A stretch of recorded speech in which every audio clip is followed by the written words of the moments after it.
Hello again, everybody. Good morning and happy Tuesday to you. An update, first of all. If you are one of the classes who I gave a bulb and a bulb vase to, it's time to just have a quick check to see if the roots of your hyacinth bulb have started to grow yet, and then put it safely back in the dark cupboard. So this is my one. This is the one I'm keeping in a drawer at home.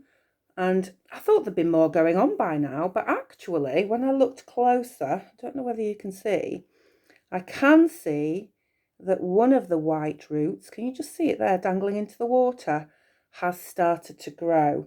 And I'm hoping that that will really accelerate and start to grow lots of lovely white roots as we move through October and into November. Because remember, the challenge is that we're trying to grow a flower, a hyacinth, either blue or pink, by Christmas. So please, children, ask your teachers to just go check in their stock cupboards to see how well their bulb is growing. And I'll put that one back into its deep dark place, because we're trying to fool it, aren't we? Remember that it is actually under the soil. Okay, so all this week we're learning about how to live a good life, and we're doing that by reading some very ancient stories by Aesop, written by Aesop or told by Aesop, and then gathered together by my favourite illustrator, Brian Wildsmith. And today's story, see if you can think, I think it'd be really clever if you can make this link.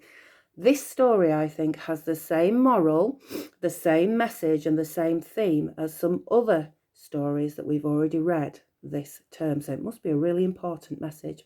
It's called The Rich Man and the Shoemaker.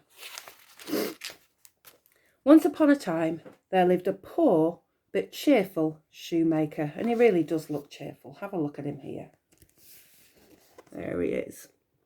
Look at him, he's got a little cat on his back there, and he's happy in his work. He looks a really jolly man.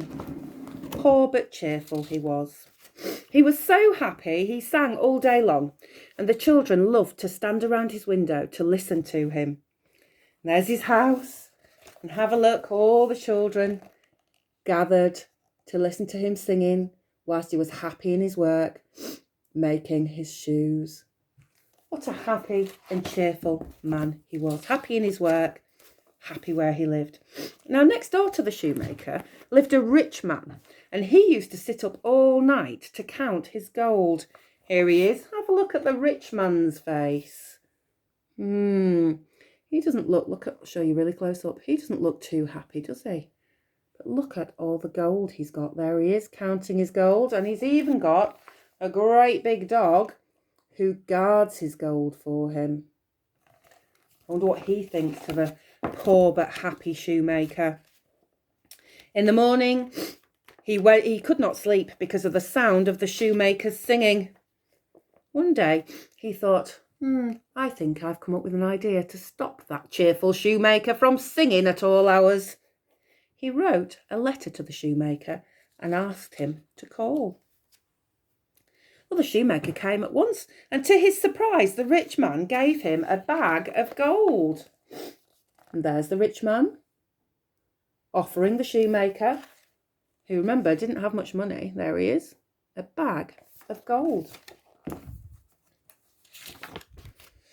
When he got home again, the shoemaker opened the bag. He had never seen so much money before in his life. He sat down at his bench and he counted carefully through all of the money. And the children watched him, a little bit confused, through the window. There was so much money there that the shoemaker was afraid to let it out of his sight. So he took it to bed with him. And there's the shoemaker, wrapped up in bed. But still, look at his face. He looks a little bit worried. And he's kept the gold with him. He's scared of losing it all, scared that someone might steal it. Oh, but he couldn't sleep for worrying about it. So he got out of his bed and went to hide it in the attic, but he was not sure if that was a good place. So very early on in the morning, he got up and brought his gold down from the attic and decided to hide it up the chimney instead. You can just see him. Goodness me, he's struggling to sleep. Can you see his feet and his legs there? Halfway up the chimney, trying to find a safe place to store his money. But after breakfast, he thought, no, the chimney's no good. I think it's going to be safer to store my money in the chicken house. So he hid it there. But he was still uneasy, and a little while later, he dug a hole in the garden and buried the bag of gold in it. There was no use trying to work. He was too worried about the safety of his gold. And as for singing, he was too miserable to sing. He couldn't sleep, or work, or sing. And, worst of all, the children no longer came to see him. Have a look. There he is. Oh, it does look miserable. Doesn't seem like the gold has made him happy at all. I wonder what the message of this story is. I bet you can guess. At last the shoemaker felt so unhappy that he seized his bag of gold and ran next door to the rich man. Please, he begged the rich man, please take back your gold, he said. The worry of it's making me ill, and I have lost all my friends, and I'd rather be a poor shoemaker, just like I was before. There he is, trying to make the rich man take back the gold, because it hasn't brought him happiness at all. And so the shoemaker was happy again and sang all day at his work. There he is. So have a think. Which of the stories that we've read this year does that story remind you of? What do you think the moral of the story is? Have a think.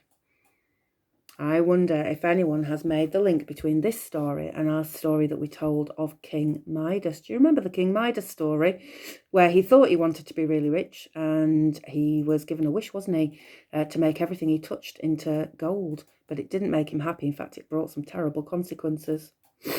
I wonder whether that's the message of this story today.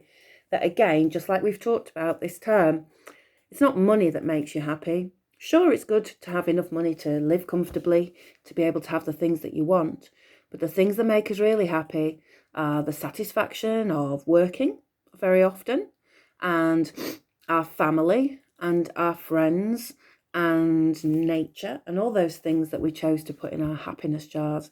So I think Aesop was telling us that in his story, that actually money, and certainly having too much of it, can make us greedy and worried, and in this old man's case, ill. So don't be greedy.